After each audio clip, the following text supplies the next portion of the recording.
It's the Albany Patroons weekly podcast. The incredible Albany Patroons and what they have done this year. Albany back on top by one. It's the Albany Patroons weekly podcast. This is the Washington Avenue Armory. We're in Albany, New York. What a game! Unbelievable! What a game! For a big guy, he does have this range now. He can hit the three. Albany's playing great basketball. Patroons up by 6. The Albany Patroons weekly podcast, featuring player spotlights and interviews, game recaps, the coach's thoughts, and a look ahead as the Patroons look to capture another championship. The Albany Patroons weekly podcast. Welcome into the first ever Albany Patroons weekly podcast. I am Big Mike, and we'll be following the Patroons all season long, from the opening tip until the final buzzer. Each week, we will have the Patroons Rewind, where we take a look back at the previous week's action. We'll have the Hot Seat with Coach Roland, where we get his thoughts on the previous week's action and what is to come. We will go under the lights with the Player Spotlight, where we will highlight the stars of the Albany Patroons. And of course, the road ahead as the Patroons chase the championship.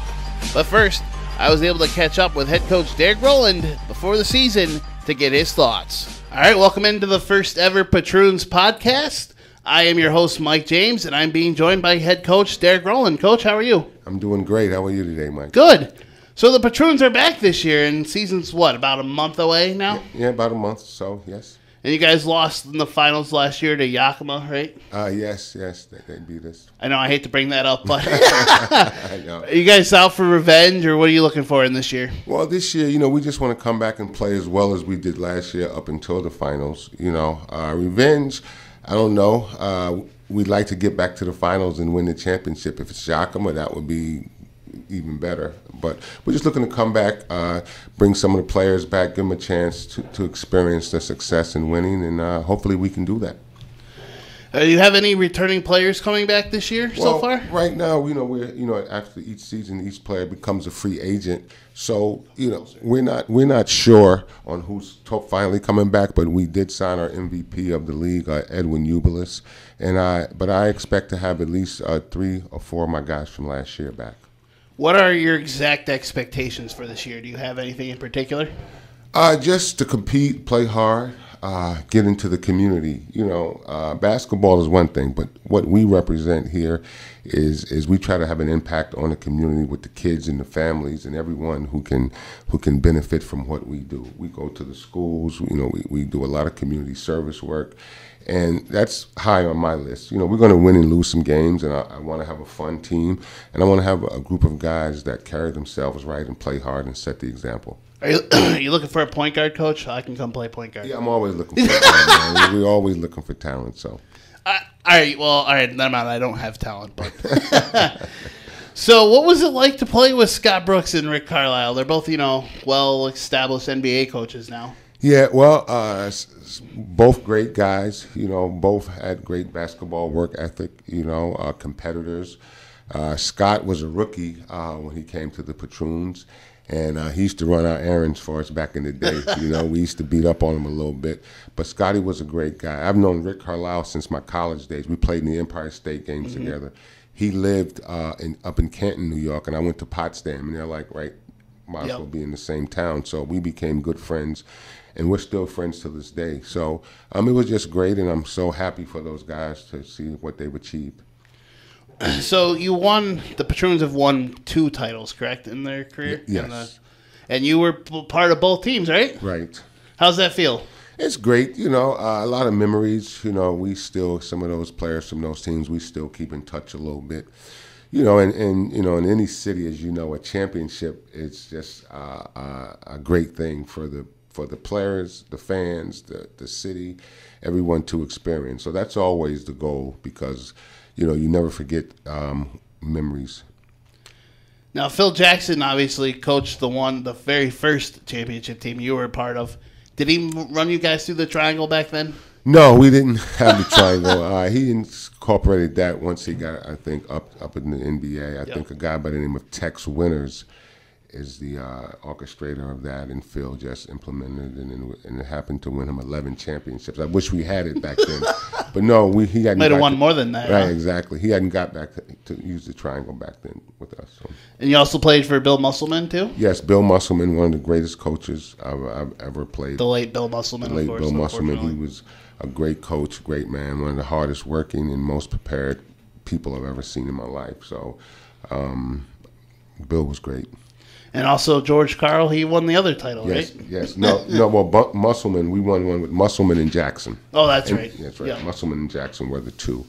And George Karl, also great. You know, you can see what he's done as an NBA coach. Yep. You know, to have played for those guys. You know, it was a great experience for me. You know, and as a coach, obviously I use a lot of the mentality and the things that they incorporated in me as a player because it wins. You know. Albany Patroons has a history of winning, and I just followed the blueprint that's already been laid out. Who do you think you resemble most as a coach that you've? Well, at times it's a little bit of I'm not sure, but I use a lot of their strategies as far as, and maybe not the same plays, but the mentality. You know, motivation. You have to keep your players motivated, and you got to get the guys to play hard for you. So.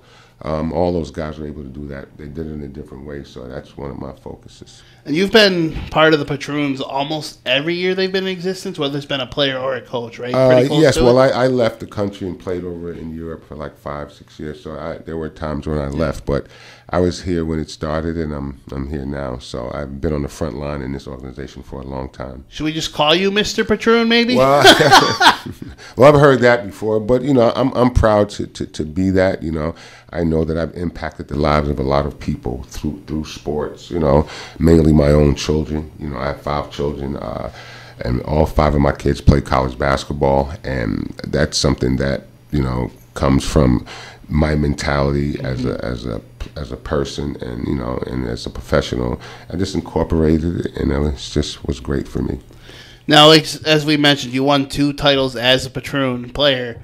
What would it mean to you as a coach to win and bring a title back to Albany? Well, it would be something that I think everyone would appreciate. You know, they throwing titles around the word pretty. It's not easy to win a title. A lot of things have to go your way throughout the course of the season. You know, but it would be great. You know, it would be great for the players, for the city of Albany, and that's everyone's goal in this league.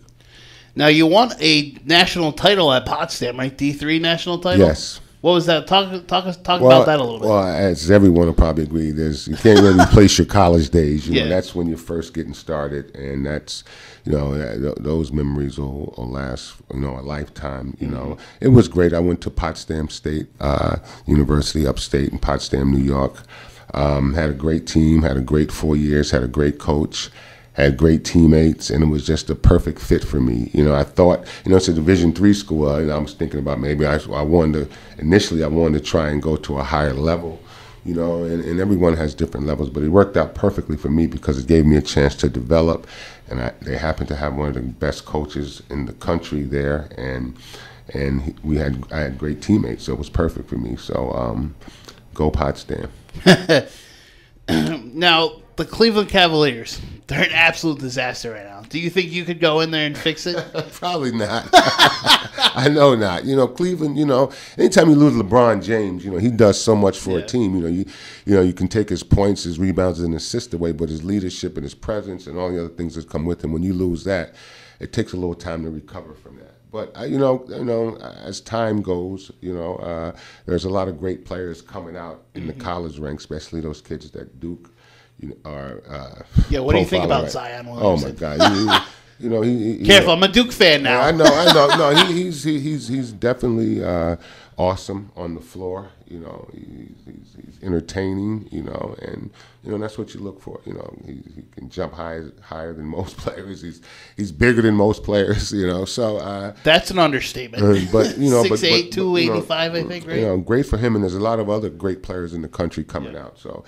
Hopefully Cleveland will maybe make some good picks coming up in next year's draft and be right back in the mix. Who is your college basketball team? Do you have one in particular? Duke. No. Well, no, I like to watch Duke play, but I don't really have one. My son's, he plays at the University of New Haven. They're a Division II school, and so you got to root for them, obviously. Absolutely, yeah. I keep close track of them. It's fun watching, Yep. Watching them play. They're doing pretty well this year. So, but I watch all college games. I'm a student of the game. I try to see what some of these coaches are doing, and they got about 8 assistants. I have one, so I try to steal some of their strategies and just watch some of the stuff that they do, and it helps. Are we gonna see you get fired up on the sidelines this year? And yeah, probably, because you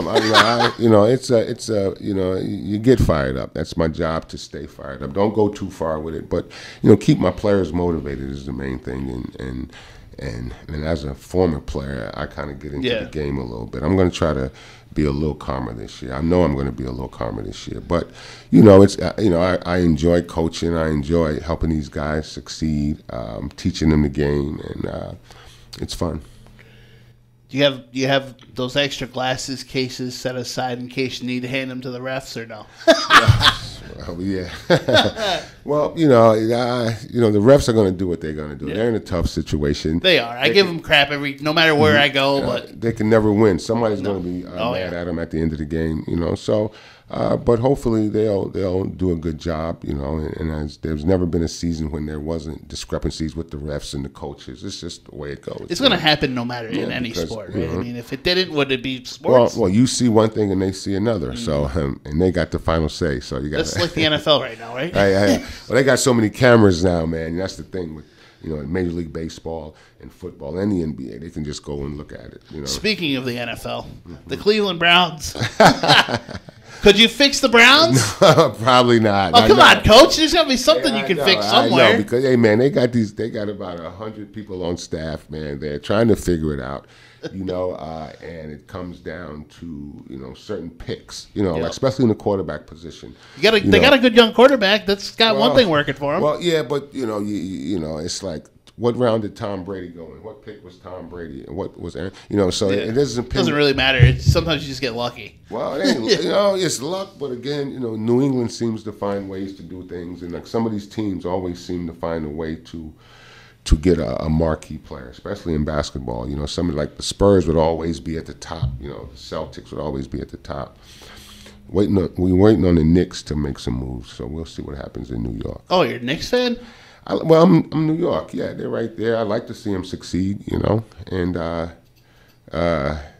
but they've kind of been struggling for quite some time now. So, what's your thoughts on Carmelo? Are you glad he's gone? I mean, but what's ever best for him? He's a Hall of Famer. At the end of your career, you always want it to go the way you want it to go. You like to leave, in good graces, but. I'm sure he's happy with his career. He did very well for him and his family. So hopefully he'll make the next move and he'll be okay. Well, why don't you give him a call and see if he'll come play for the Patroons, Coach? Come on. We can't afford him, man. Well, if he doesn't get a job soon, he might want something, No, I don't think so. No. I don't think so. Anything else you want to hit on, Coach? No, just that, I'm excited to see the Patroons back. We last year, I thought we put a great product on the floor. The guys came, played hard. We had some exciting players here. We're really looking for fan support, because without fan support, a team can't exist, So I encourage everyone to come out, again, bring your kids, bring your relatives, bring your neighbors. We're out in the community all the time. If there's something that you have a request for us to do to come to your school, to come to your community, please reach out to us. You can go to our website, and that's the key for us. It's albany.youtube.com, correct? albany.youtube.com. We go there, and so that's we're the communities team, and my job right now is to find the players that's going to fit, win some games, and have an impact in the community. And so far, we're looking pretty good. Patroons tip-off Friday, January 11th at the Jamestown Jackals. First home game is the following night. Tip-off 7 o'clock against the New York Court Kings. Coach Rowland, thank you very much for joining me, man. Thanks for having me, Mike. No problem, Coach. And that was head coach Derek Rowland. And that wraps up the first edition of the Albany Patroons weekly podcast. The season tips off January 7th at the Jamestown Jackals. and the Patroons tip-off at home on January 12th. Make sure to be there. Tickets, more information, visit albanypatroonsbasketball.com. Look for the Albany Patroons Weekly Podcast on YouTube every Friday. If you have any suggestions, requests, they can be sent to sittinsportside2@gmail.com. That's SITTINSPORTSIDE2@gmail.com. Until next time, this is Mike James signing off. It's the Albany Patroons Weekly Podcast. The Albany Patroons Weekly Podcast.